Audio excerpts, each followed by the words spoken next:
the younger generation. We've got a better voice than the older generation. It's, of course, the main man, Virgil van Dijk. This is not my dad's team. This is not Alan Shearer's team. This is our team. I'm 24 years old. In the next couple of years, I think Salah makes that right wing spot his own. He'll die on that hill. He will go down as the greatest right winger Premier League history. Like my mates that don't support Liverpool, they were like, why are they so excited about this guy? These are the players that Jurgen Klopp turns into superstars. If you put an all-time Liverpool 11 together, Mo Salah's in it. That's good enough for me. I think he's the perfect Klopp player. He's everything he asks of him and more. The way he fights for the ball, the way he presses, his interchangeability along the front three.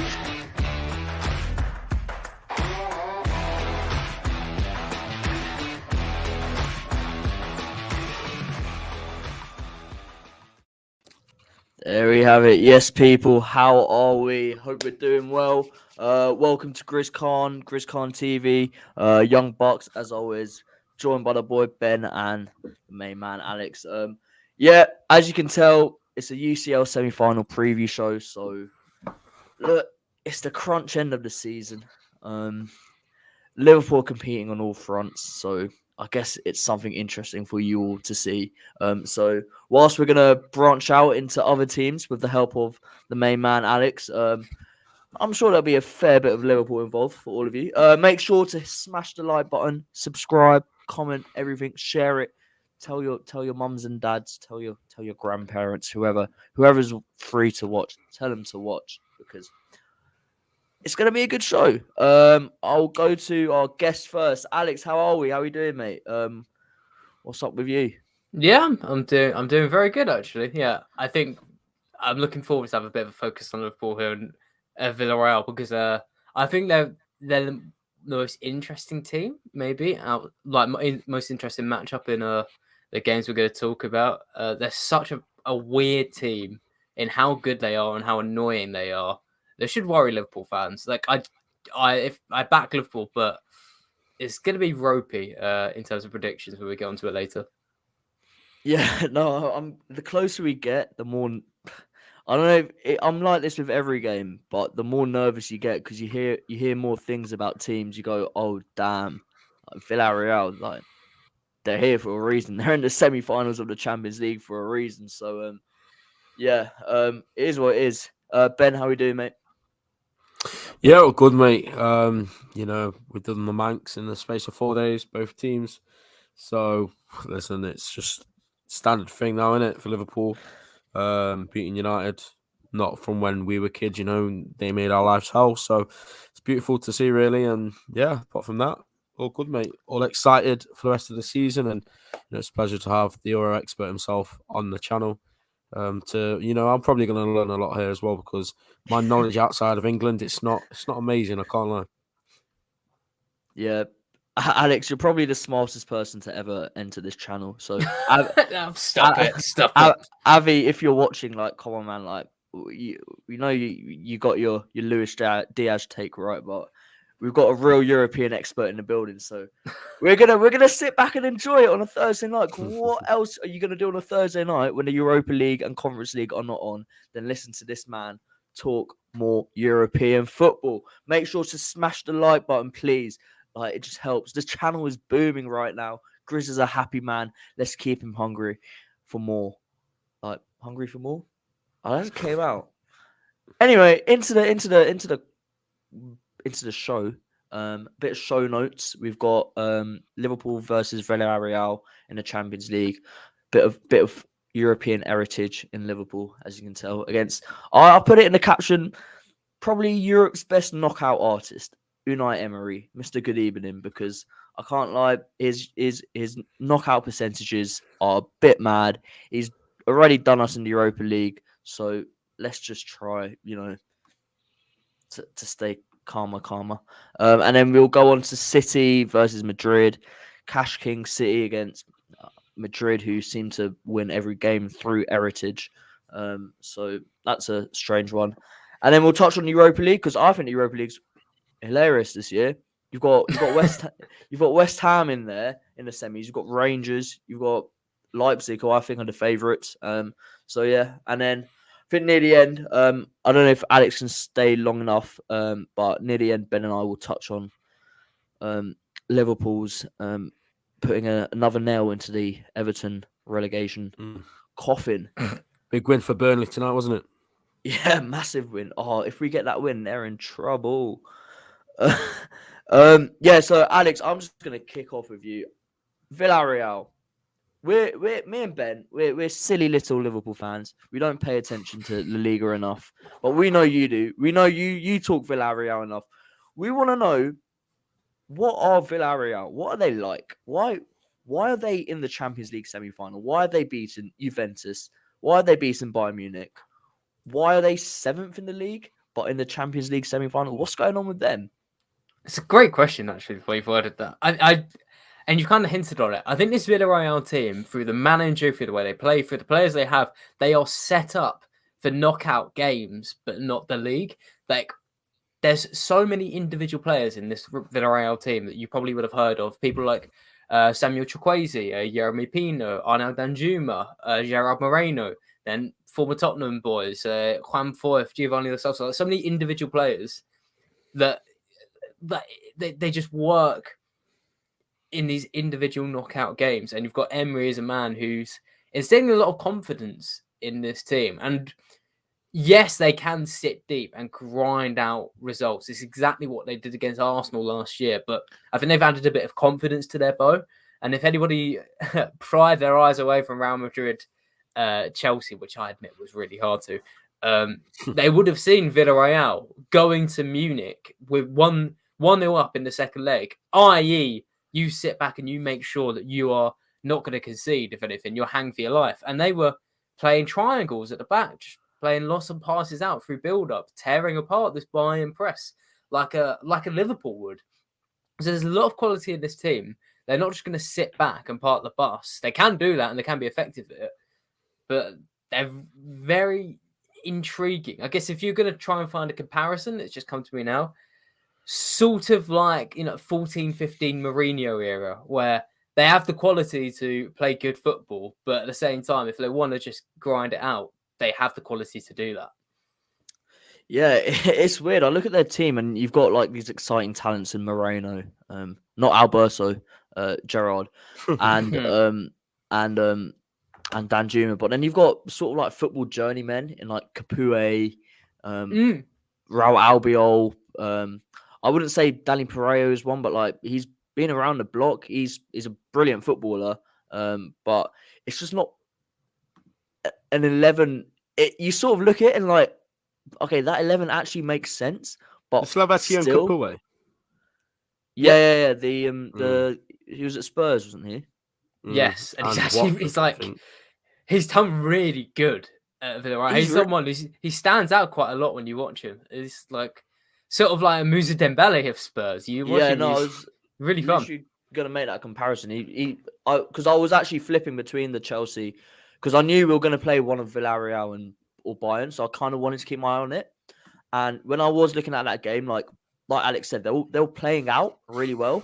I'd say Bayern had a lot of the ball. I'd say it was a poor Bayern, because there were times in that game where I was like, okay, say you gave Thiago or Naby Keita the time and space that Villarreal sometimes gave Bayern, they would punish them. It's sort of a lot of ball sort of went to Sane and Coman, and they sort of took one or two touches too long, and then Villarreal were meant to get into shape. I'm thinking if you give Luis Diaz, Salah, that little bit of space, then they're going.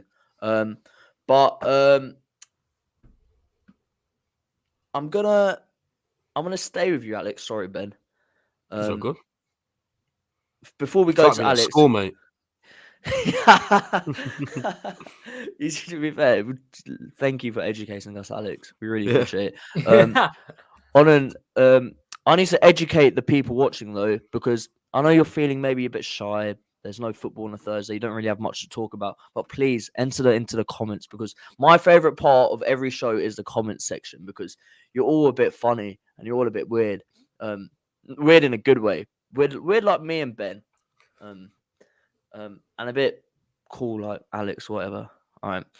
Anyway, Alex, what makes an Unai Emery team Oh, a good knockout team? Like, why are his teams the best in knockout competitions? I thought you were going to end it at what makes an Emery team. That would have been a very deep question to answer, but what makes it good in knockout games? Sort of what you were touching on, but before about Bayern looking quite bad. And I should say as well, anyone who wants specific questions, get them in the comments below and I'll answer them directly. But I think Villarreal, what makes them good as a knockout team, and Unai Emery, he makes teams look bad. Like, you never hear about the way they dominated Arsenal, they dominated United. It's the way they make teams just look really poor against them. And it's not necessarily, I mean, the teams they played, it hasn't been the best Bayern this season. It wasn't the best United last season. Wasn't the best Arsenal last season. So there is obviously a pattern there. Liverpool are going to be a step above anything I think they've played since I've been watching them very regularly. So there is that element, but you can see that Villarreal come extremely well prepared, and I think they've prioritised knockout games over the league. For example, before the Bayern second leg, you might have seen Villarreal swapped their entire first team out for the league game. They rested every single player, including the goalkeeper, to prioritise for the Champions League quarterfinal second leg. So I think the mindset and the mentality is geared towards that, and rather than the league. And the mentality goes a big way, right? Because you can see your rivals, Manchester City, they've struggled in the Champions League like PSG, and it's generally been a sort of mentality thing. Whereas having that sort of underdog mentality that Villarreal have, I think it goes a long way further than just their sort of rigid tactics, often dirty tactics, quite a big fouling team. Yeah, there's a lot to them to make them a good knockout team. It's a bit of a throwback team to knockout competition. You know, you go to like I don't know, back in the day, you go to like mid-noughties Juventus, and you just score one goal against them. Any of the Italian teams really was tough. Like they just know each other so well. They know how to play. They know what the manager wants, and they're so, like you said, they're so geared to this Champions League run now. They'll probably rest their players again at the weekend. Whereas we have Newcastle. And then we've got to go to Newcastle, and then we've got to go to Villarreal. So it's going to be hard. Ben, before we get to Ben, no, I'm sorry, we're not quite Grizz, but we're cheeky and we smile more than him. So I guess that's a good plus. So, Ben, I'm just gonna go into it. How are you feeling? Are you feeling more nervous than you were? Are you and how do you sort of see the two games pan out? And are you happy with like the home leg being at Anfield first? I'm not necessarily happy with that. I always want the tie to come back to Anfield every time, because if it is worst case scenario, we have the fans. You know, I remember the Europa League 15-16 when we played Villarreal in the semi-final. It was mad. It was almost like it had a feel like it was the Champions League. It didn't feel like a Europa League night. You know, the bus greeting, all the pyro, the flares, the fans waiting on like lampposts and stuff just to welcome the team back. That's what I want in the second leg. If it's in the balance or if we're trailing. But I think that was we played home first back then as well, I think. But I feel like it's just, it does have its positives because there's an incentive now to, and no disrespect to Villarreal at all, like anyone that gets to the Champions League semi-final is a brilliant side. But if we can get the job done in the first leg, then maybe you can look at the second leg and think, not disrespect Villarreal by going with like Minaminos and stuff like that, but maybe you can make a couple of changes here and there, like Thiago might have to manage his minutes. Diaz might have to manage his minutes because he's played a lot of games. So it does have its positive. If we can get a decent lead going into the second leg, then maybe we can look at that second game and think, okay, maybe we can do a couple of things. But I don't know too much about Villarreal. Like, I know the players, Dan Juma's the main one because we were linked with him heavily in the summer. And it seems like he's gone over there and absolutely made Liverpool fans that turned him down like mugs, including myself. When he was linked with us, I was like, what? Dan Juma from Bournemouth? I don't want him. Yeah. But now it's like, wow, I don't know how many goals, or maybe you know. Yeah, go on. Enlighten us. 60 What's his stats? across the league and the Champions League. He's got 16 goals. He's got 10 in La Liga and 6 in the There we go. Champions League. And I'll throw something in quickly as well off the back of what you're saying about maybe seeing how you do in the first leg. I was looking off screen because I wanted to check something. Across the Europa League and the Champions League over the past couple of seasons now, so since the beginning of 2021, Villarreal haven't lost a game by more than 2 goals. So I'd actually be quite surprised if you rack up a sizable first leg lead, like more than 2 goals, even though you're at a different level. Yeah. Yeah. No, listen, we know how Emery works. we played against him. We've lost to him. He was the Sevilla manager, wasn't he, in the Europa League when we lost in the final? So there we go. He's already got a decent record against us. So maybe not so much at Arsenal actually, but it's not going to be easy. They're in the semi-final. They're in the semi-final for a reason. You know, they've beaten Bayern Munich. So you know we've got to treat this as any other semi-final. Really, that's the thing. And the thing about a Klopp team is we know it's going to be. These players are going to treat it like they're like a cup final, like they've been treating every single game like a cup final. I think I get your point on the hope. That I like to think I'm a glass half full type of person, you know. So I'm kind of looking at this home leg thing as a bit of a positive and sort of referencing that 17-18 Roma game where we blew them out the water 5-2. We still went strong in the second leg, but like we pretty much were 1 foot in the final because we knew that at that time anyway we could outscore anyone. And I feel like we're that again. We could outscore anyone. If someone had to go head to head, if Villarreal had to come out at us in the second leg, we probably hit them 2 or 3 times on the counter, and that's job done. So, and I think if we look at this season, Inter, Benfica, we had the second leg at home. We didn't win any of them games. I think maybe because we got a bit complacent. Can we go to Alex? I mean, what is the Villarreal stadium called? Oh, that's a testing me. I know it's sort of like Estadio something, but I know while I stall to Google it, I will tell you that I think it's quite a small stadium because their town's only got a population of about 20,000. The stadium is called, to fill you in, Estadio de la Ceramica. Oh, banging. Yeah, it's actually one of the most interesting stadiums. It's like really tall, but it's really small. 24K capacity in there. Wow. Yeah, but like it's intense. That is in like 24,000. You don't want to be going to those kind of grounds with the game in balance. Let me tell you that. Nah, you don't, because any little turn, any little whatever, and you're like they're on you. The fans are bang on you. So I want to go there. I don't want to be greedy, but I want a 3 or 4 goal lead. Like, because anything other than that, even a 2 goal lead, I'm thinking, oh damn, if they get the next one, the next 80 minutes, like my hairline's gonna keep going back, my heart rate's gonna keep going up, and it's gonna be trouble. So yeah, so I think it probably help us in a way that even if we do well in the first leg, like we have done so far this season, we can go into that second leg and not get complacent, because probably if we look at it from a positive angle, that crowd will not let you rest. So that crowd's going to keep your mind sharp. And Liverpool players, we've seen it. We saw at United. We started the second half pretty slow. We tend to do this. We started slow against Man City. We cannot go there and be slow, because they will pounce. They're like leeches. I don't know.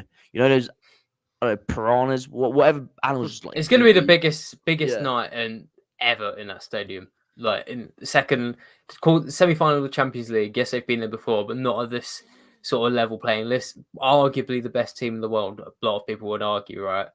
Like, yes, they've been Europa League final, but that wasn't at a home ground. So when you go there, I don't know did you guys watch Atletico v City?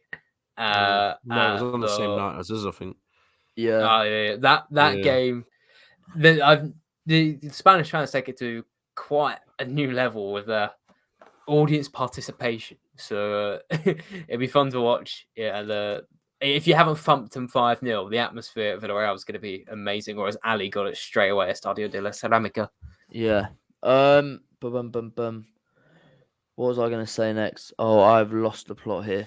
Oh no, Ben. So I've sort of asked Alex this question, and he's given a very good answer essentially. But I know Dan Juma's the obvious one, but can you see them threatening us in any other way? Can you see us struggling against them, against their low block? Well, how do you do you think, because it's hard as a Liverpool fan right now, we think that we can dominate from our goalkeeper to our forwards, but do you think there's any line in our team that we might actually have a bit of a weakness in, or do you think we should be dominating each phase of play? Yeah, we should be, especially after going to Wembley and doing what we did to Man City. The scoreline was actually kind to them in the end. I don't think it deserved to be as close as it was, but that first half particularly, that just showed to me we can do it against them. We can do it against anyone. So I get it. I think Villarreal will want this more than City wanted that game, but I don't have any concerns about us at all. My only thing really is, like Alex was alluding to, this is their biggest game in many years. Like, there'll be generations of Villarreal fans growing up not seeing, the other big games in their club's history. That this is it. This is the pinnacle for them. Semi-final in the Champions League against us, and if it is in the balance in the second leg, why can't they cause an upset? You know what I mean? We've seen many upsets in this competition before. But for them, Danjuma, you said, is the biggest threat. I'm right in saying Gerard Moreno is injured, right? And he's not going to be there. I was just checking the update. Yeah, he's got a hamstring injury. I think he's a minor doubt. So it's the answer to Ali. So unsure. Yeah, so he's pretty much the only. I'm aware of that would have. Well, I don't know. Chukwueze, or however you pronounce his name, he's been around for a while, hasn't he? People have spoken about him. But look, like I say, anyone can cause an upset on the Champions League night. We just have to hope that we've got it in the bag in the first game. And I'm pretty sure the lineup against Everton at home on Sunday will tell us what Klopp's going to do on Wednesday night. Yeah, no, I agree. I think Klopp will rotate, not because he has rotated for Everton before, which is taking the piss. It's Liverpool taking the piss essentially. But I can see him. I can see the likes of Tsimikas playing. I can see maybe Jota getting back into the forward line. Who knows? Divock Origi might even get an appearance because he tends to tear it up against Everton. So look, I'm not against that, but I think he is probably going to gear up to the Villarreal game because that first leg is vital. I'm not counting my chickens here, but say we do win 5-0. Come on, we can go hard at Newcastle, and we're not resting in the away leg, but we can manage minutes of key players like Thiago, maybe a Mane or whatever. I think Salah, to be fair, Salah and Mane right now are built to play every game, so I'm not complaining. Before we get into our sort of predictions on this game, Ravi as always, doing God's work. Guys, come on, we smashed the like button. Like in the famous words of Khabib, I'm gonna smash this guy. I want you to smash the like button, because we smash United. And look, soak it in, drink it in, whatever Martin Tyler said. Because as a Liverpool fan, we've prayed for days like this. We're living a dream. So for Ravi, for Ben, for Alex, and maybe for me, just hit the like button. And if you don't like any of us, do it for Grizz, because Grizz is the man. But yeah, Alex, I want your. I know you have two very intimidating Liverpool fans looking at you right now, but I want you to be as neutral as possible.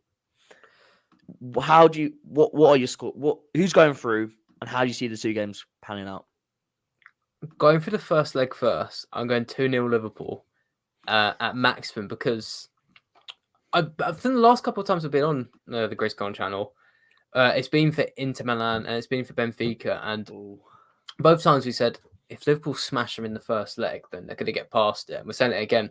But the only time Liverpool will beat a team in the Champions League this season by more than 2 goals was Porto, and that's 5-1.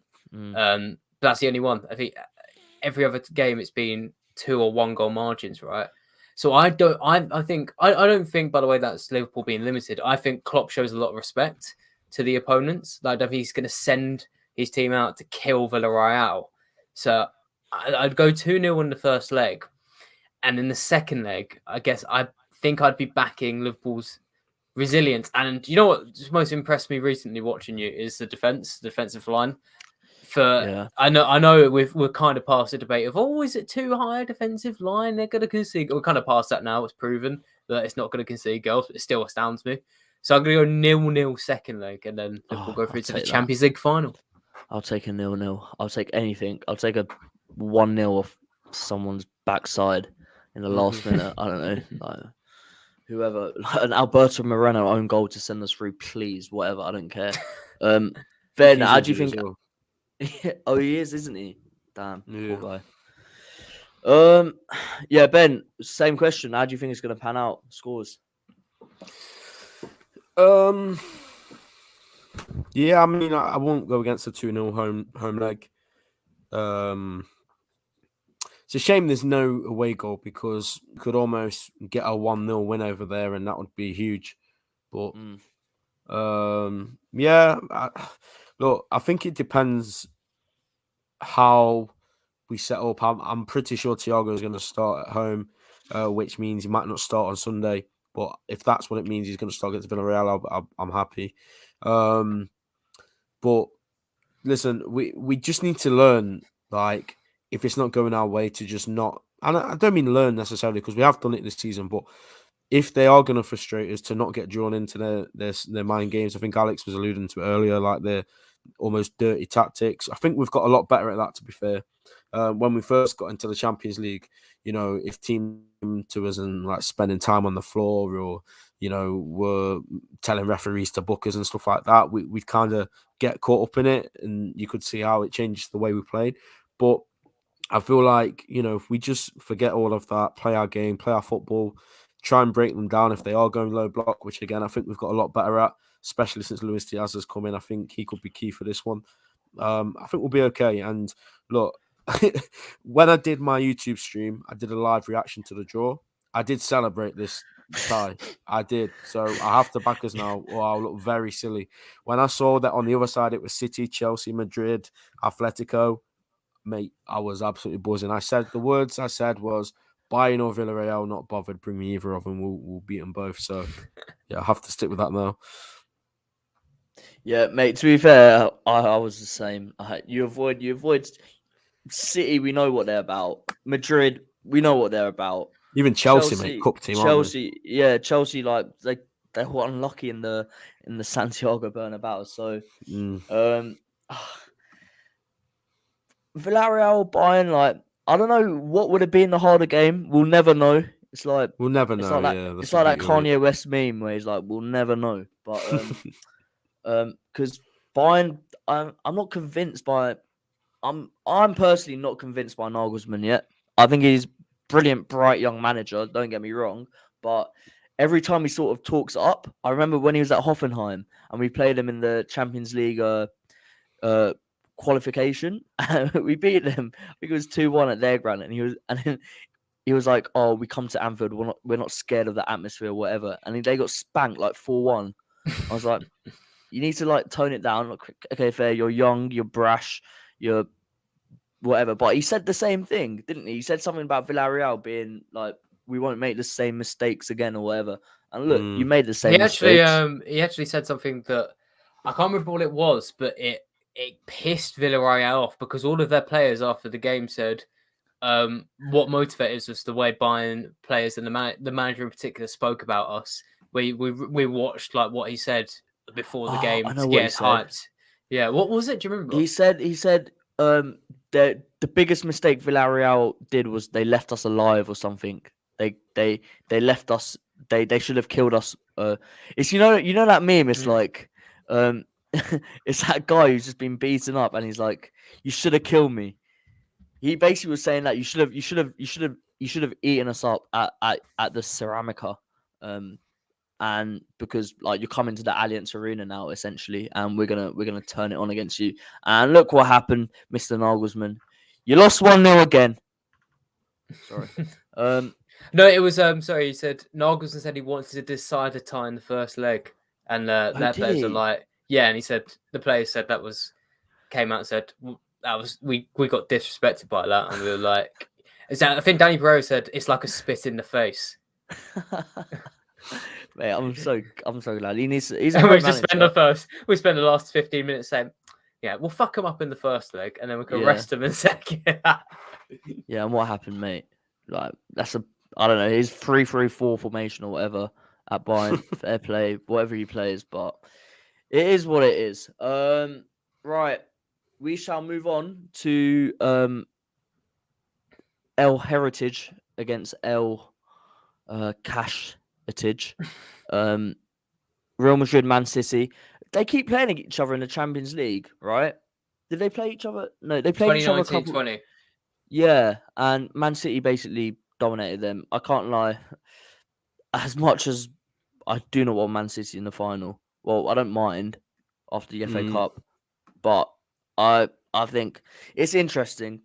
Alex. Who do you have as favourites right now? Do you because on Real Madrid's side you have the storyline. You have Benzema. You have Benzema this, Benzema that, Benzema Ballon d'Or, la-di-da, whatever. And then on the other side you have Man City. Guardiola. This team has been praying for and like prizing the Champions League for so long. This must be the year. Guardiola hasn't won for what 10 years now. 10, 11 years. Surely this is a year. Like they lost the final last year. Like it's only a matter of time. Who do you have as favourites? Because it's hard. Because for me, objectively, football wise, Man City have to be the favourites. But then, how the hell are Real Madrid here? They're here through. I think we talk about the VVD aura, but there is a Real Madrid aura, isn't there? And you obviously have Benzema who's on form. So yeah, who do you have as favourites? I agree with you. Favourites in Manchester City. However, to give the context, in the Chelsea game, I was on a couple of channels. I've previewed that game for Chelsea fans, and as a man who predicted every single game correct for them in the Champions League since last season up to that game, predicted them to win. It was the first one I got wrong, and I'm now actually in the camp of I do think Benzema should win a Ballon d'Or because he's been the best player in the world so far in 2022. He's just to put into context, he's got 12 goals in the Champions League. Yeah, that's nuts. I'm pretty sure isn't the record set by Ronaldo. It's 14 goals. I think it's that, isn't it? I think it's a bit more. I'm pretty sure it's like 17. It was 16-17 season. UCL most. If you goals. look up in the background, I can continue. But across both the league and Champions League, he's 17. got 17. Oh, okay, so he's a Ronaldo little got off. 17. For 3 games to get 5 goals, it's doable. And Benzema across the league and Champions League, he's got 37 goals and 12 assists. It's an incredible form. And to the point where Madrid weren't good in that Chelsea leg. But you're right, there is an aura and there is so much quality that I actually back them. I'm not going to back Manchester City. I'm going to put Real Madrid to go through because I feel like they're in that stage again where if you bet against them, they sort of rebound. And let's not forget, Ancelotti's the guy who started this sort of Champions League winning spree for Madrid back in 2014. And it was with nearly the same midfield of Modric, Kroos, and I don't think he had Casemiro at the time. Sorry, go on. I think it wasn't. I remember that. Was it Alonso and Khedira was their pivot?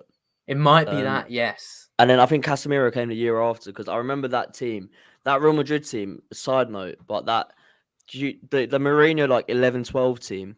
You guys have probably seen me tweet about it so many times. It's one of my favorite teams of all time because it's like when you look at a football team, it's just perfectly balanced. You had like Alonso, Khedira, and then you had like Di Maria, Özil, Ronaldo, Benzema. It was just like perfect. But yeah, you're right. Sorry, I interrupted you. No, sorry, that's all right. I was waffling on a bit, but yeah, let's just include before you go into the next question. I I'm quite high on Madrid. Actually, I'm not going to bet against them anymore. As much as City are favourites, there's something about Real Madrid that you can't completely quantify. Yeah, no, I agree. Ben, I personally, I see parallels between Benzema's season right now and Mo Salah's 17-18 season because it was sort of a one-man show then. I mean, to be fair, Firmino and Mane were unreal. A bit like how Vinicius and Modric have probably been unreal for Real Madrid. But it still was the Mo Salah show, the Mo Salah road show.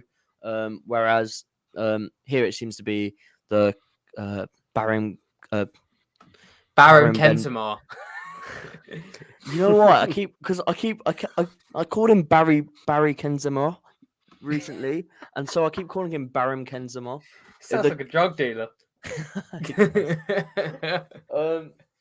Ben, sign up. So Alex said he's on the Benzema Ballon d'Or bandwagon. I suspect you have a different answer as to the Ballon d'Or. Personally, I think the winner will come from the winning Champions League team. Yeah. So I think it will be unless it's Villarreal, who I don't think are going to win the Champions League. But if they do, brilliant. Give it to Real. I don't care. Imagine Real with the Ballon d'Or. So I think Liverpool's candidate is probably Salah, although Mane's probably got a very strong case at the moment. Man City's is probably KDB, and Real Madrid's is Benzema. Do you think that's going to work out? Or right, objectively, as a player, who do you think should be the Ballon d'Or winner right now? I agree with you. I think it depends what happens from now to the end of the season. And I do think that's wrong, personally. I feel like when Modric won it, I don't know, was he the best player in the world? I'm not sure. But he won, he finished runner-up in the World Cup and he won the Champions League. So he won the Ballon d'Or, and I feel like it's going to happen again. If Benzema wins the Champions League, then I think he'll win it. Then again, if Liverpool win the Champions League, I don't necessarily think Mo Salah is going to win it. I feel like Mo Salah was the best in the world up until AFCON, and then since then, I don't know, he just kind of struggled a bit. And I said before the last game against United, I said, Mo's going to score at least one in this game. He got two, and then that's going to make him go back up to his best.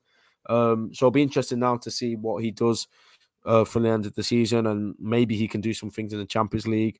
If we do win the Premier League, maybe he's going to have a big say in it as well, which might sway the vote. But to be fair, mate, I think it's just a big popularity thing. I don't necessarily think it's going to be who's the best player in the world, because I thoroughly believed Virgil van Dijk should have won it in 18-19, and he didn't. So I don't know. Maybe there's a thing against Liverpool. I'm not sure, but I think they're going to find a way to give it to Messi still. Yeah, but they probably will, mate. It wouldn't surprise me. But I think the Mane shout is really interesting because in the past, it's always been based on trophies. Maybe not like when Ronaldo and Messi were winning it because they were just the best at the time, like undisputed trophies or not. It doesn't really matter. But now it's almost like, okay, how many trophies did somebody win? And I'm not saying we're going to win the quad, but if we did win the quad, Mane's also won AFCON. He's also took Senegal to the World Cup. Yeah, I don't know, man. I don't know. Maybe. And he's hitting form at the right time as well. Yeah, that's the thing. I think it is. That's a good shout. I think if it is a popularity thing, I do think Sadio Mane. I don't know why. Like I love the guy. He's not as big of a brand as Mo Salah, but he seems to have the popularity behind him. Like he's a very highly rated amongst pros. I remember it was in 2019. Eto wanted him. Eto was like Sadio Mane should have won the Ballon d'Or. So if Mane wins the Ballon d'Or, he'd be the first African to win it since George Weah. It'd be the only other African to win it since George Weah. Is that 1995? That's the stamina. I haven't got a Scooby, but I'm just building Mano's PR already because I actually quite like that shout. To be fair, if a Liverpool player wins the Ballon d'Or, that'd be insane. I know Michael Owen won it, but that was more like European Player of the Year. But we'll still take it. I think Mo Salah for me, he's still the best player in the team. And like Ben said, I saw Ben's tweet actually yesterday, and he was like, Salah will score on a kick on. This is crunch time, everything that's happened in the season so far. I know we've had some pretty big games recently, but as the season goes on, now Champions League semi-finals, big semi-final against Man City we've just had, the Premier League run-in, FA Cup final, like this is where these players earn their money. Like we've had the little undercard, now this is the main event. So if whoever, I think this run-in is so important to the Ballon d'Or conversation, because if someone like Salah turns it on against Villarreal, turns it on in the league, turns it on in the finals, then like for me it's a wrap, considering the numbers he already has. But then equally, like the Benzema bandwagon right now is like right now, if people were to vote, I think Benzema would sweep up essentially. But Raul makes a great point. Justice for VVD from 2019, my 2019 Ballon d'Or winner. Look, mate, if any Liverpool player wins it, it is what it is. We're gonna go back to Ravi because we need Ravi's inspirational words at the bottom. Smash the likes, people. I think we got to 50 before the stream ended last time. We got to 120 on the video last week and 1.5k views.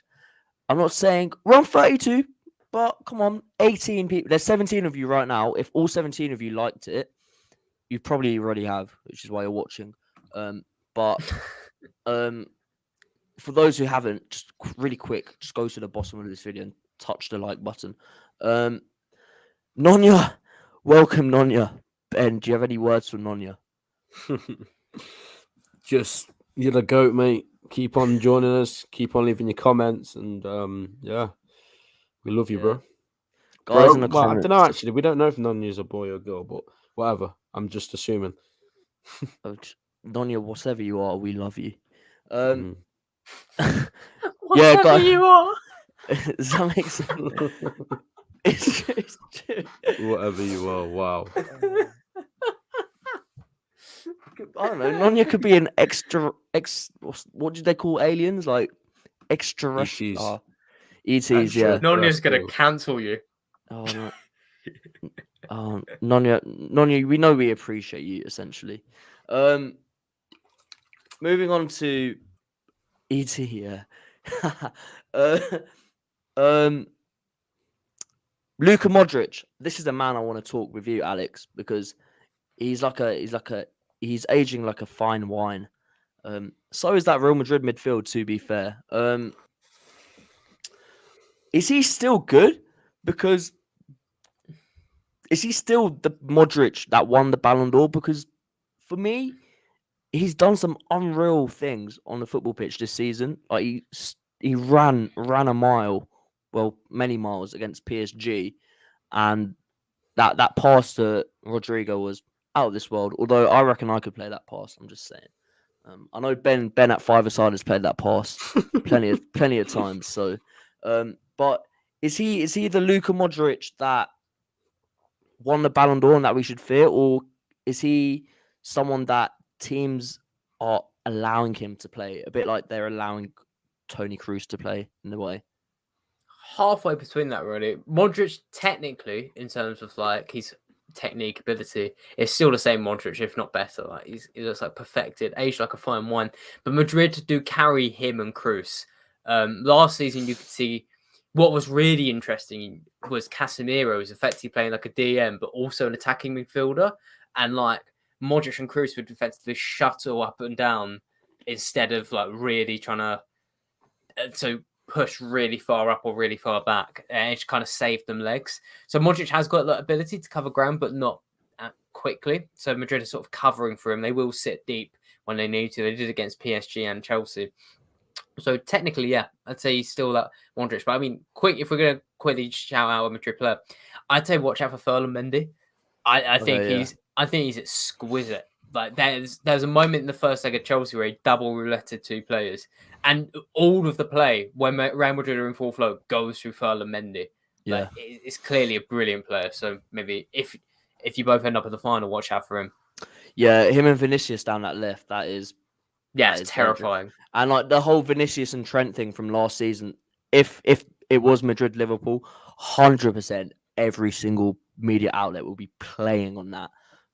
playing on that, and like I beg Trent just ignores it because Trent I think has taken it a level up from where he was, like probably mentally and whatever last season. So, but Ben, I'm just going to ask you a very objective question here. Do you think Real Madrid are a good football team that deserve to be in the Champions League semi-finals, or do you think they've been lucky? Do you think that PSG should have beaten them and didn't take their chances? Chelsea should have beaten them and didn't really capitalize? Yeah, no, I feel like they deserve to be there because, like I say, people will always say, "Oh, they've had an easy run, they've had a luck," and I believe every Champions League run there's an element of luck. I think every team gets a bit. Um, you know, everyone gets their fair share of luck, so I'm not really sure about the luck thing, but I went back to last season and I remember looking down on Real Madrid when we got them in the I think it was the quarterfinal with them. I remember saying like they're not the Real Madrid of old. You know, we can beat them even with the centre backs we had. I know, can't be deluded, but that's how I felt. But the thing with Real Madrid, and you've nailed it, they've got the heritage, they've got the know-how in the Champions League. This is the competition similar to us that they live for, that their fans would win every year if they could, like we would. If we weren't chasing Man United down for the Premier League, every year I would choose Champions League over Premier League. That's my competition. That's what I prefer every day of the week. But no, we're so focused on being the most successful English team. It's kind of like flipped it a bit. But look, Real Madrid, you can't like the players they've got. The form Benzema's in, the form Modric is in, Vinicius Junior. You know, as Alex says, Ferland Mendy. You can't just like expect to go through. You have to be at your best, and if you're not at the best, they're going to go through. They're going to beat you. So I think City could be in for a rude awakening. I hope they are, because I would rather play Real Madrid, not because I think it'll be easier, just that if we weren't to win the Champions League, I don't want to be responsible for giving City their first one. So yeah, I do hope City do it. But look, do I think they could? Of course, 100%. I think, like I said, every team that gets to this stage are a good team. Whether they've had what you'd call an easy run, because I've seen some people say that about our run as well. Like, is that what we're doing? Are people saying that we're only here because we've had an easy run? It's a bit stupid, but I'm looking forward to it, man. Very interesting semi-finals, shaping up to be a very interesting final in Paris. But yeah, I think if you was to ask me who's going to go through right now, I would probably say City, because I think they've got a couple of easier league games around it, so they could rotate for those and go full strength for Real Madrid. But it's toss of a coin, really, isn't it? Like you can't really call it. I think the difference on that is probably Real Madrid sort of have one hand on the title, whereas City don't. Yeah. So like even if they do rotate, Real Madrid, are probably resting pretty much the entire 11. So, and I think the second leg at the Etihad helps a lot. I think if the second leg was at the Bernabeu, have Real Madrid ever lost a big second leg at the Bernabeu? I don't think so. Ajax. Oh yeah, they did. Yeah. Well, that was them on it. This is them like. This is Real Madrid. This is football heritage. This is Galactico football. This is Florentino Perez going on El Chiringuito and announcing the Super League for Real Madrid. So I think the Etihad second leg, like, look, we call it the empty had or whatever, but I think even at Man City, the atmosphere is going to be good. Do you know what I mean? Like for that maybe game. not if they put flags over empty seats, mate. That's so true. Sell out Wembley, Man City, please. Yeah. So Alex, I'm going to you. Score prediction. How we doing? Ben thinks City, which if it is, you will not be. I will be in hibernation until that game. If we're in the final, I'll be in hibernation. Could you imagine the build up to that? I'll go with. So okay, I talked to you for first leg before. First leg at Bernabeu, I can go 1-1, and at the Etihad we'll go 2-1 Madrid. Oh, please! I'm way more confident in my Liverpool prediction. Please, mate. Man City game could go either way. the Real Madrid thing as well. If it was Madrid in the final, it's kind of like you could live with it up until the day of the game. But if it's City and Liverpool, that's all I'm gonna be thinking about Oh, every the single day. tension will be building mad if up. it's City and Liverpool. Yeah. But that will determine who's won this era for me. I know Pep's got more Premier Leagues, but in the Champions League final, who wins that game? I think that's what it all comes down to. That would honestly be like a rivalry defining match. Yeah. Like I don't think any Prem rivalry, like you could maybe look at United Chelsea in 08, but they were sort of rivals at the time, competing at the top. And United edged that sort of era, but I will say, you guys are stressed. I can't imagine what it's like. I'm really sorry to the City channel. I can't remember the name of. I was on it. It's with Daps from Football Terrace. A great channel, but I would feel way more sorry for them because I was on for their Sporting preview and they were playing Pep Roulette then because they had no idea what he'd do. So I genuinely cannot imagine the stress going on in their heads. Like surely they thought if Zach Steffen is going to start up front, like the amount of mechanical wiring that Pep does for his team, I wouldn't be surprised. That's the only thing. Pep, Mr. Overthinker. I mean, fun fact, I put Klopp as the best manager in the world, quite controversially to people like across social media, which I think is fair enough. But I get why people say Pep is, but my logic is that Klopp, I can trust Klopp to win a Champions League and a Premier League. I genuinely cannot trust Pep Guardiola to win a Champions League game because I've seen him mess it up so many times. That I'm at the point where it's like, you have to win it now to show me that you can do this. Whereas Klopp has proven he can do it, and Tuchel as well. That's why I think Tuchel's right up with Pep as well. Do you think Pep's an ego thing? Because no, I think it's the opposite. I think he overthinks it. I think he gives teams so much respect that even when he doesn't need to, he had this exact thing for Lyon. It's what Kevin De Bruyne spoke about. So in that game, City switched to a back three to match Lyon, and after the game, Kevin De Bruyne came out and said, "Why didn't we play our own way? We're good enough to play our own way. We don't have to." It's like the equivalent of, when United play Chelsea and United, Ole Gunnar Solskjaer was like, we'll go to a back three because Chelsea are better than us and we will match them up. Like your City, you don't need to do that for basically any team. So why are you... I think the only reason they do it is because Pep, in his head, is giving these teams so much respect and he's thinking it might pay... It will pay off because it will counter this and that, but it just kind of limits City in their own way. Yeah, no, I agree. It's such a hard one to call. Because it's not just like the game's hard to call, but like who you want. I keep switching between who I want. Because like Real Madrid, like it's that whole thing. Like you want Madrid, man. Because if you lose to Madrid in the final and City fans come at you, you lost to Madrid. Yeah, no, you lost them in the semi-final. Who cares? I don't like thinking like that though. I don't want to think about what would happen if we lose. Sort of mentality, because also we have Real Madrid. Like we also have some sort of revenge we need to get against Real Madrid. I think from 2018, and I think it's a sort of flip. We're in the other camp essentially. We're probably the well-drilled, well-oiled Real Madrid of 2018, which we are now, and they are.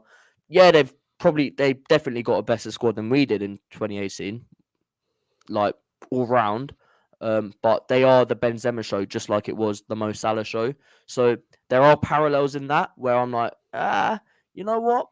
Like I can see us winning that 3-1, and people will be like, oh, Joel Matip has deliberately injured Benzema's shoulder to cost them the game. Loris Karius runs onto the pitch to celebrate. Yeah.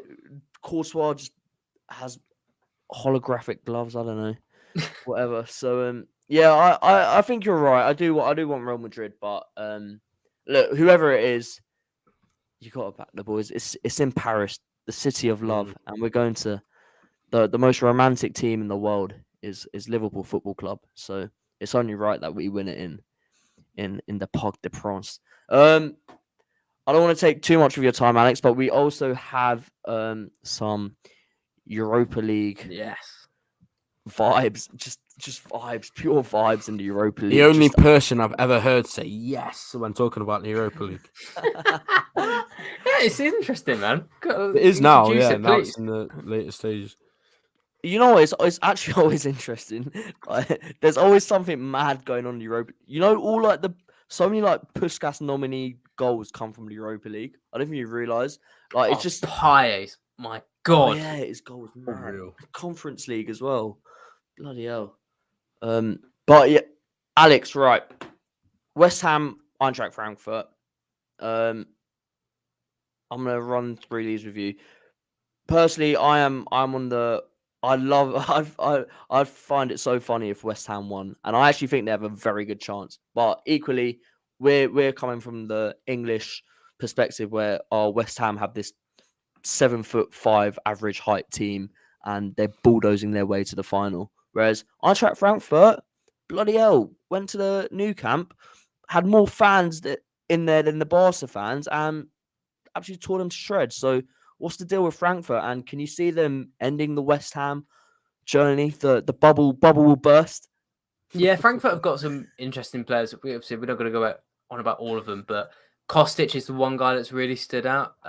Here last season, he got 17 assists in the league, left winger. You got also people like Daichi Kamada, the guy Rafael Santos Borre, who's been the Colombian striker in the Argentinian league on FIFA for about 6 years, and he's playing there and he's doing all right. But they're woeful in the league and great in the Europa League. However, maybe by the way, this is the only area where at club level a bit of bias might creep in, because I actually live in Romford, which is quite near West Ham. I live a mile away from their training ground, which is quite cool. So maybe it's a bit of bias because I live around a lot of people getting really excited over this. I actually went to see him play Genk as well. I think West Ham personally are going to win the Europa League. I think they can get past Frankfurt, and they could get past one of the other two teams we're about to talk about. Yeah, no, mate, I'm all with you. I think where's the second leg? Is it at the Olympic Stadium? First leg's at the Olympic Stadium. Okay, but West Ham, they travel well. Like I'm very similar to you. Like I'm local to West Ham as well, so I sort of have that bias. That Oh, where are you at? Like on sort of like Essexy, East London, So probably near on the me. border. Yeah, near Romford, essentially. Hey, there we go. So, yeah. So for me, like knowing a lot of West Ham fans, like they're going on these mad away days like they've never been on. So to see them like living like what me and Ben have seen so many times as Liverpool fans, it's quite refreshing. Essentially, to see and Nonya makes a great point. Like a West Ham Liverpool Super Cup would have been pretty. That'd be amazing. Pretty tasty. Different, isn't it? Not what you used to. Yeah, it'd be the charity shield. But yeah, Ben, I don't know who you're backing in the. I don't know if you're, because obviously we have the Stevie G Rangers connection, but he's not there anymore. So I don't know Yeah. if you sort of have that sort of motive for them to win. Nah, to be fair, mate, when Stevie left, I was so glad because Yeah, I'd spend 2 hours on my Sunday morning, because that's usually when Rangers play, watching SPL and some of the stuff. I mean, it was fun for a bit, but I was like, oh my, I'm so glad I can, watch a team that's actually in the same league as me now. Like, it was so bad, honestly. But St. I Johnson think it's away. exactly. I think it's the team that they're playing against. And there's two words. There's two. Well, I'll say his first name and his last name, and I'm sure Alex will again give us the I know stats. Christopher and Yeah. Kunku. I've been paying a close eye on him because I want this guy at my club. Unfortunately, I feel like I'm going to be left heartbroken, but I want him. I want this guy, man. I think if you're looking at a Bobby long-term replacement, I think he's that guy. And yeah, I've even made a comp on him. I think he can literally not carry, because Leipzig have a great team anyway, like all around him. But I feel like these teams, to win these cups, you have that one standout player. I mean, West Ham have a couple as well, like Bowen, Antonio. But I don't know, man. I think Leipzig, they've got that. I wouldn't say aura, because they're a relatively new team, aren't they? But they've been in Europe now for a few seasons. They kind of know what they're doing. they scored 3 against Man City. I know they lost 6-3 on that day, but I think he got a hat-trick as well in that game. So, I don't know. I feel like Leipzig will be looking at this thinking like this is going to be it for us, like the first big trophy, like since they've had the takeover, really. They'll kick on from there. But I do hope it's a Leipzig West Ham final. I think is that on the cards or is there like two? Yeah, I'm slightly leaning to Rangers. I'm quickly back up your Nkunku thing. 17 goals and 13 assists in the Bundesliga in 30 games. That's outrageous. Unbelievable. I will say about Rangers, give him a bit of credit. Obviously, Gerrard left. I was more interested in their replacement, Giovanni van Bronckhorst, because I've looked into him before. You did a video on him. I did indeed. Look at that. I saw that video.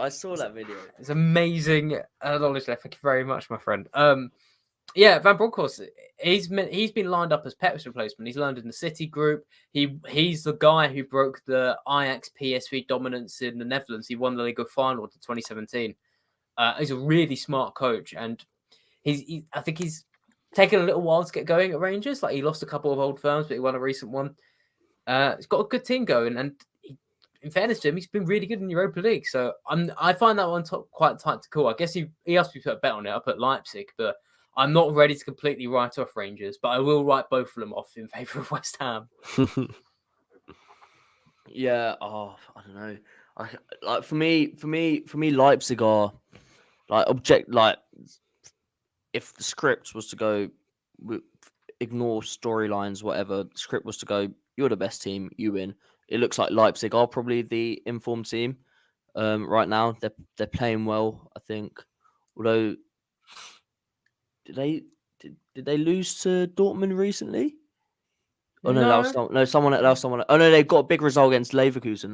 That's it. Yeah. So yeah, but at the end of the day, Mark Noble lifting the Europa League in his final ever appearance for West Ham would be pretty mad, considering he's been there for about 16, 17 years, something silly like that. So look, before should we? Because I want to know, Alex, how far do you? Because me and Ben are interested in this guy. I know Ben's very interested in Nkunku. How far do you think he can go in football? Is this like a Michu, like one season, wonder season, or because he has been playing well before, but this is sort of his standout season, or can he actually keep those numbers up? And because those numbers are ridiculous, and can he be like one of the leading players in Europe?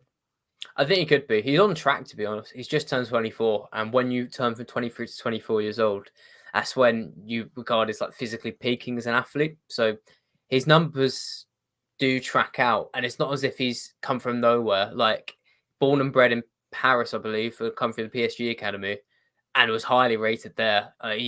Ironically, I believe he thanks Thomas Tuchel for the minutes he got given.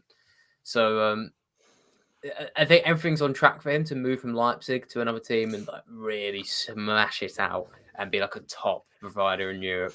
It's his dribbling really that I'm most impressed by, like the way he can like definitely flick past players, and he's got more clinical this year as we've seen.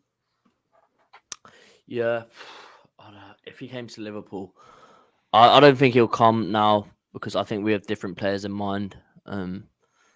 But it's just he's a brilliant player. Nonya goes Dirk Howard hat-trick in the last game for Feyenoord. They won the league. That is the knowledge today is on fire. We're a bunch of European football nerds, and I love it. And for that fact from Nonya, guys, we're 14 likes away from 50 likes, and I'm not ending the stream until we hit 50 likes. So even if I have to just sit here and stare at you and on loop play a video of me asking you to like the video, I will do that until we get to 50. So please, for the sake of my sanity, and probably for the sake of your sanity, just hit the like button, because we're just 3 young, honest men trying to make our way through the world. Ben, Europa League prediction? How you seeing it? Like, as in, like, who's winning the semis and who you got in the final? Yeah, I think West Ham will beat Frankfurt, and I think Leipzig will beat Rangers, and then I feel like West Ham Leipzig would go the distance. That's what I feel like. I feel like we'll get extra time in that. I don't know why, But stuff it. Let's go with a David Moyes European Cup. Why not? Let's say. Would that be an upset if West Ham won it? I don't know. Maybe not because they've been really good this year. But I think David Moyes, like, he deserves a lot of credit this season. You know, leaving West Ham after not doing so well and then coming back, showing that maybe it wasn't him that was the reason why after Fergie left everything went to pot. You know, they've had so many managers, Man United, since David Moyes, and they've all, you know, suffered the same problem. So he's proven that he is a good manager. He is cut out for this level, and you know what? Fair play to him. Yeah, I mean, to be fair, it'd be for like Moyes, for Moyes and for Mark Noble, it'd be a fairy tale. And look, you're right. Maybe if United fans had some common sense, you would have listened to your greatest manager of all time, Sir Alex Ferguson, and backed the new manager. Instead, you had Andy Tate going on fan channels, calling him the biggest fool in Manchester. So you deserve everything, United. I've had enough of you. Ten Hag is gonna fail. Thank you. Alex, because why not? Conference League, four good teams. I want to see Roma win the Conference League just so Jose Mourinho, in his very first interview after that, can say, "Name me one other manager who has won the Champions League, Europa League, and Conference League." Because 100% he says that. It's not West Ham, Leicester. It's Roma, Leicester, and it's Marseille final. Quickly, who's winning it? Surely one of Roma, Leicester, right? Very quickly, I'm actually gonna go with Marseille. I'll stick my neck out there because I reckon they could get past final quite easily. I think Leicester and Roma both have big holes in their teams that are both really exploitable. Where Marseille have actually been as good as PSG have been this season. I can't remember Marseille getting thrashed at all. I think they're pretty cohesive. Under Sampaoli, they've got a really good identity. They've got great players, maybe arguably the best players in the competition, along with Leicester. Like, you've got Guendouzi on top form, Saliba genuinely looking like a Champions League level centre back. Payet aging like a fine wine, a bit like Modric in there. So many good quality players that I actually kind of back Marseille for this one. Back Marseille. Ben, do you have any clue what's going on in the Conference League, mate? I've not watched a single Conference League game. Not one. I've watched a few Europa because I feel like Europa gets a lot of stick, but when it gets to the knockouts, it does get very fun. And also, there's nothing else on Thursday nights apart from Corrie, so why not? Corrie's on to that. Yeah, exactly. I feel like I don't know who's going to go through in the individual games because, again, I haven't watched much Roma, I haven't watched Feyenoord, I haven't watched Marseille. But all I do know is Brendan will bottle this 100%. He's a bottle job. I've said it ever since he left Liverpool, whilst he was at Liverpool, whilst he's been at Leicester. The guy's a full-time bottle job. So people might be thinking, on paper they've got the strongest team. They've got this, they've got that, they've got the other. But again, European nights, they're not the same as league nights. So I feel like the Roma game, Mourinho's still there, right? He's not been sacked yet. Yeah, he's still there. No, he's still there. Yeah, so there we go. I think, he'll have the edge over Rodgers on that. And then the other game, what is it again? Marseille final. Marseille final. Again, no idea. I'll just go with whatever Alex says because he's the expert. Yeah. Marseille, why not? Roma Marseille final. Ali says mad atmosphere. To be fair, Roma. To be fair, Alex, I think you discredited them a bit. Can I just ask a cheeky question here? Just really quickly, just interrupt. So Thursday nights for both of these things. So will the finals in that be on at the same time, or will one be one day, one be the other day? Because at the end of the day, if Leicester and whatever gets to the final, we're going to want to watch both. But I assume they'll be different. Conference League final. I'll double check it. 25th of May. 25th of May, Europa League final. 18th of May. A week off. Yeah. So a couple days later. There we go. Europa League final is the warm-up act for the big Conference League game. Yeah, exactly. Do the Conference League winners go to the Europa League? Like the Europa League winners go to the Champions League? Yes. Well, Yeah. That's uh, how it works. Yeah. that's big incentive for Leicester actually, because they're not going to get Europe otherwise, which is True. funny. Yeah. Exactly. But yeah, I think Roma for me. I've watched a bit of them this season, and at the start they'll win, they'll your classic one step forward, one step back sort of team. But like they got a good point at Napoli. They're showing a bit of heart. Tammy Abraham's on fire. Chris Smalling's back in the team. So and like Ali said, Roma Marseille, like that atmosphere in that final is going to be mad. Marseille fans are a bit crazy, and is what it is. Am I right in thinking Marseille play a bit like how Pauli is? Like they're a bit mad, like they're a bit Yeah, a bit mad, but a bit they've got a chaotic. bit more controlled now. I'd say they've got more control over the season. Yeah. Yeah. I mean, they've got players like they've literally got Mavericks in their team. They're managed by a Maverick, and they've got Mavericks in their team. So I guess that them against a Mourinho team is more exciting than Feyenoord against Leicester. Although from like the British perspective, oh my God, Leicester! 3 English teams are going to dominate Europe, Conference League, Europa League, Premier League. We're going to win the World Cup. Not Premier League, Champions League. But whatever. Sorry. Alex, thank you. I know you have to go.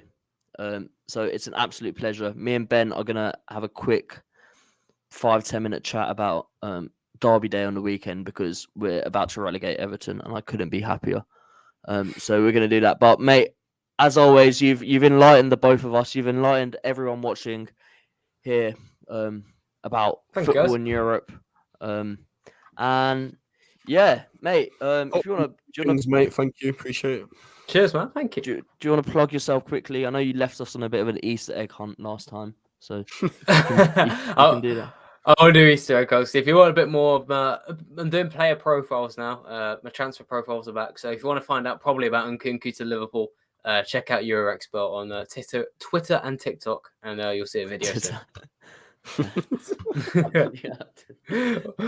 Almost fair to say.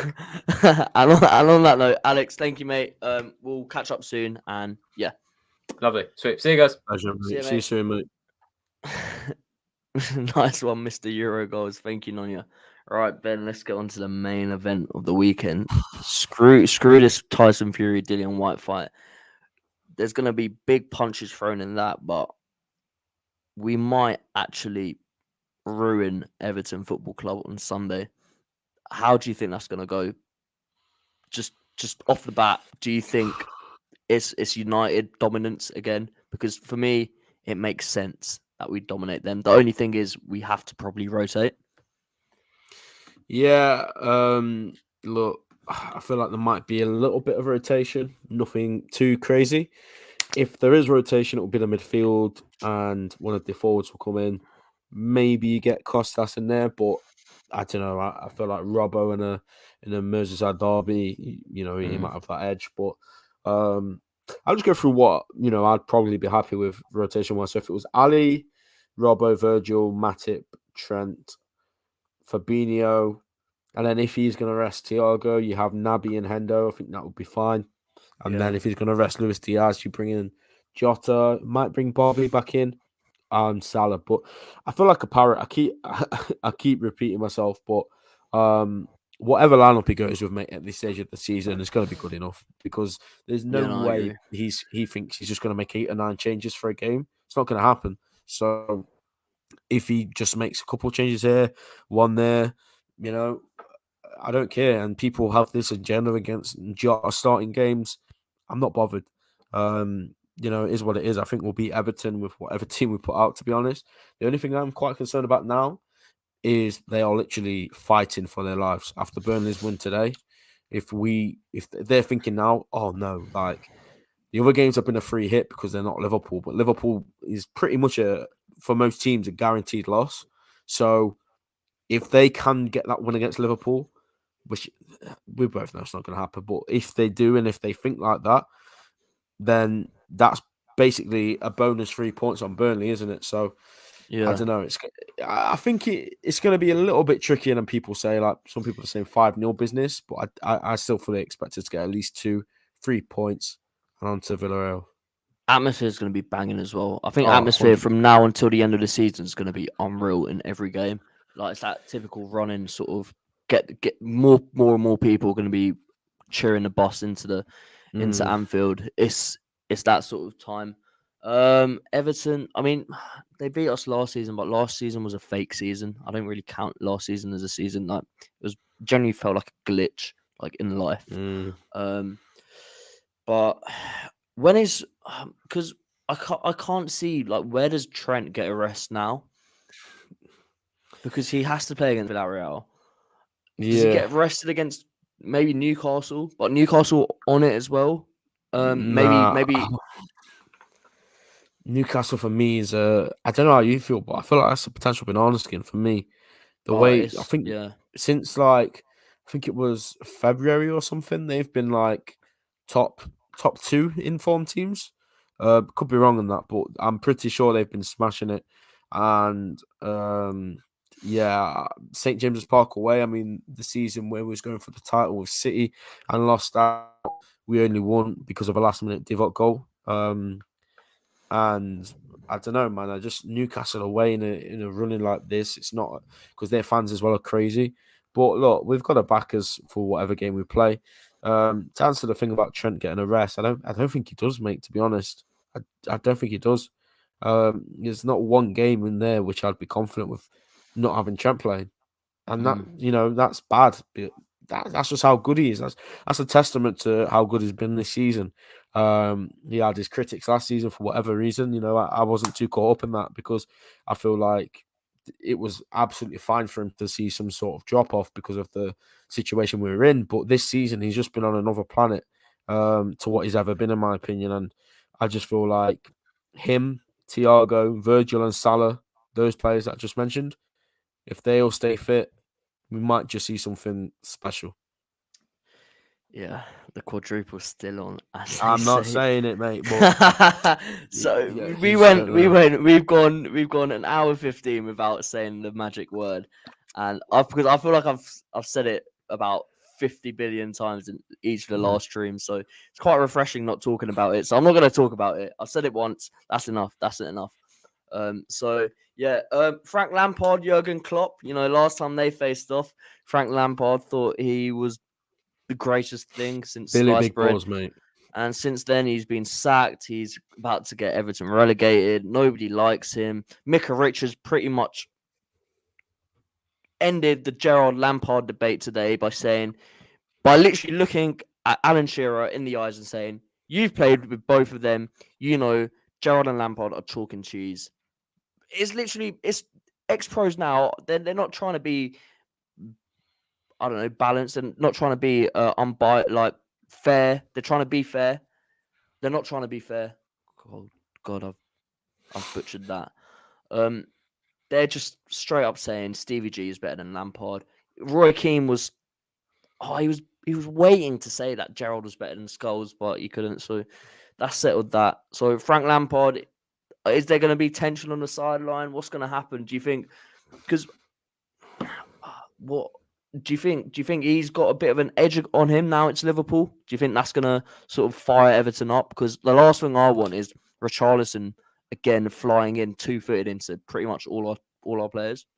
No, I don't think there's that. He might think he's got an edge on Klopp, but he won't have an edge on Klopp, especially not at a fully packed out Anfield. If he tries anything funny, the fans in the ground, they'll get onto Lampard straight away, no doubt about it. Anyone can think they're big and hard in an empty stadium, mate. But when the fans are there, it's a completely different story. Just ask Pep Guardiola, when he was doing all his funny business. But yeah, in terms of them coming out and playing dangerously, I do see that. I think that they're going to come out and treat it as a proper derby, which we might not be that caught up in that because we don't need to play like that to win games and to be good. We don't need to go around kicking people like you saw that kid for United, Sideshow Bob, come on the other day, and he made a few fouls, and United fans are praising that, saying, "Oh, at least he's showing passion." Well, how about you actually show passion by playing well and doing things like that? So I think that's how we're going to see it. I would like, I'm not inciting injury on any player, but I would like us to be a bit aggressive. on a few players in particular, and I think Virgil van Dijk, Thiago Alcantara, if they both play, Virgil will play 100%. Thiago is the one I'm not sure about, but if they do play, they've got a big point to prove. Not point to prove, but they owe Everton something, and I would love nothing more than another Virgil Derby Day goal, because that would be the most beautiful moment of the season.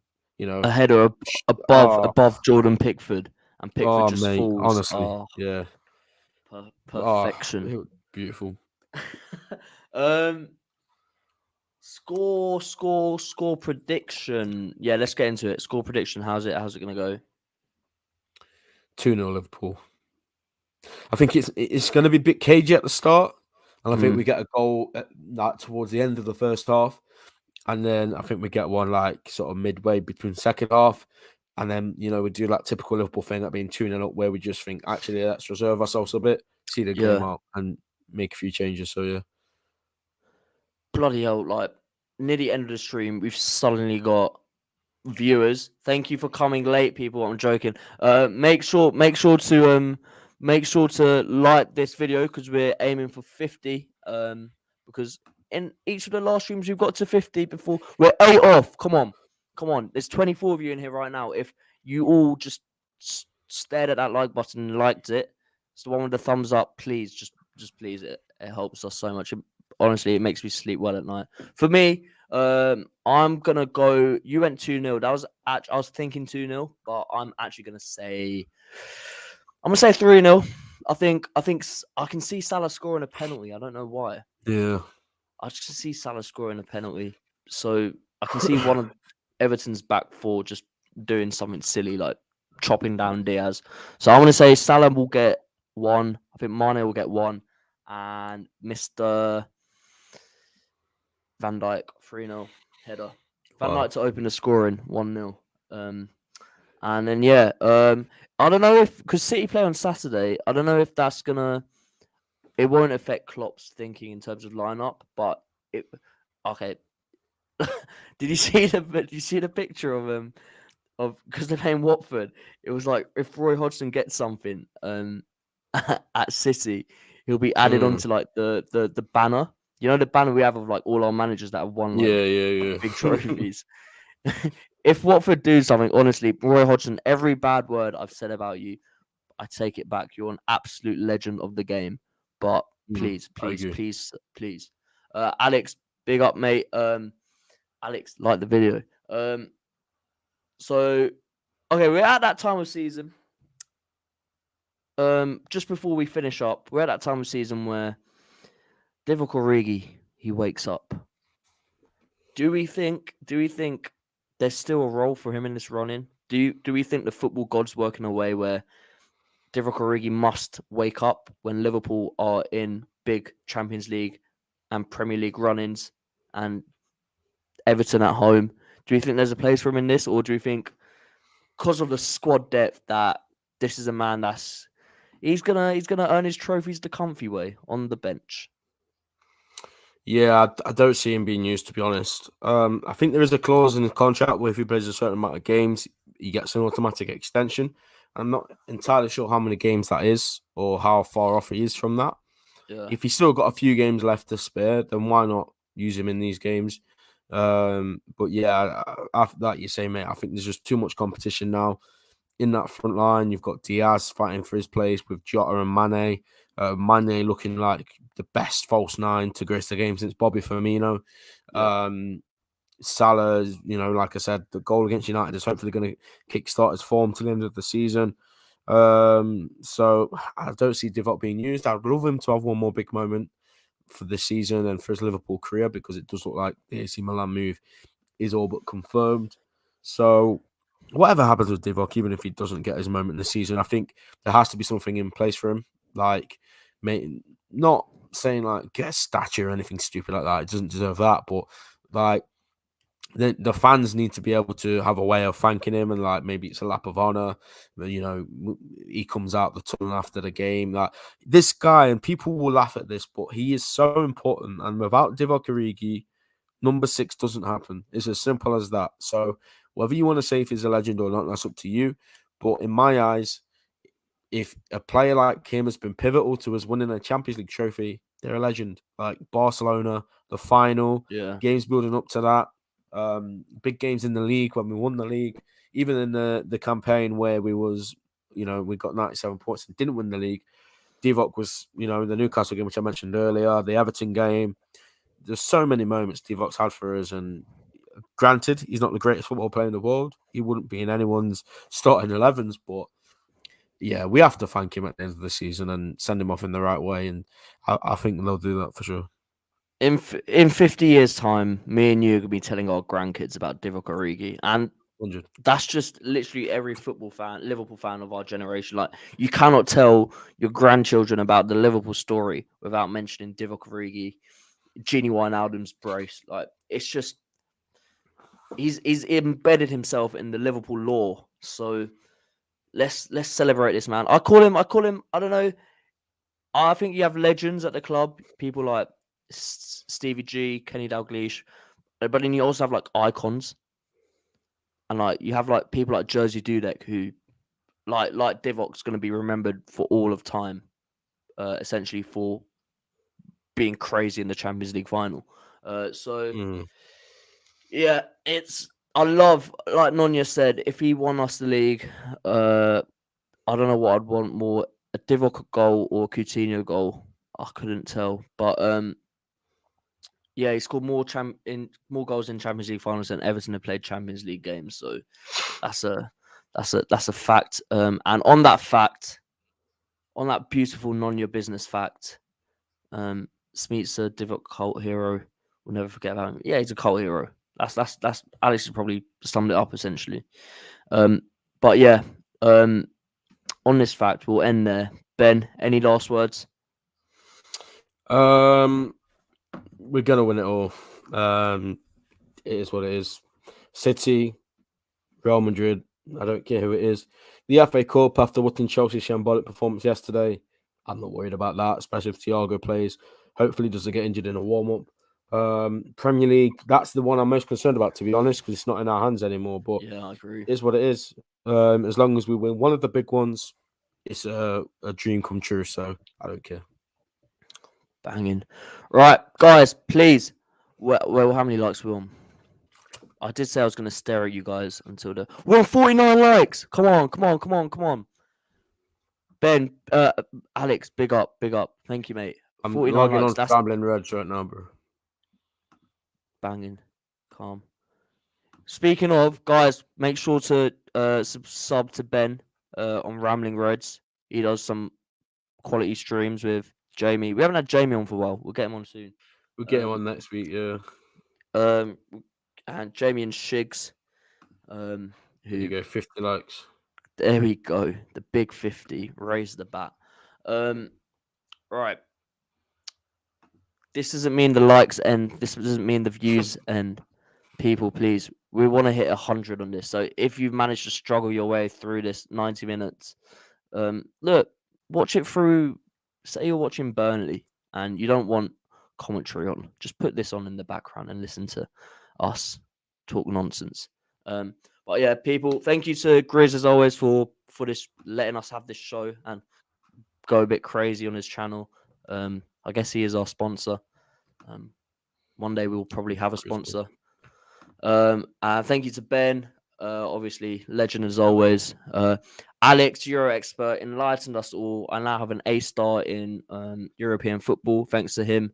And everyone, wherever you're watching, good morning, good evening, good afternoon. Bye, wherever you're watching around the world. And peace. See you later. Take care, people.